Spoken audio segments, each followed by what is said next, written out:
Psalm 91. Whoever dwells in the shelter of the Most High will rest in the shadow of the Almighty. I will say of the Lord, He is my refuge and my fortress, my God, in whom I trust. Surely He will save you from the fowler's snare and from the deadly pestilence. He will cover you with His feathers, and under His wings you will find refuge. His faithfulness will be your shield and rampart.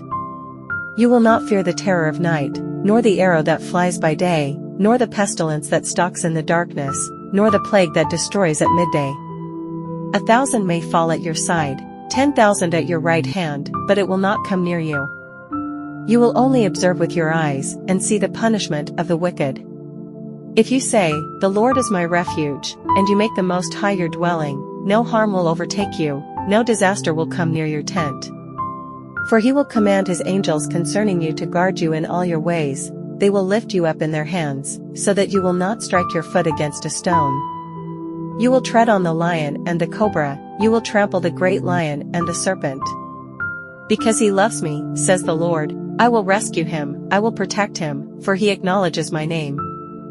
He will call on me, and I will answer him, I will be with him in trouble, I will deliver him and honor him. With long life I will satisfy him and show him my salvation. Amen.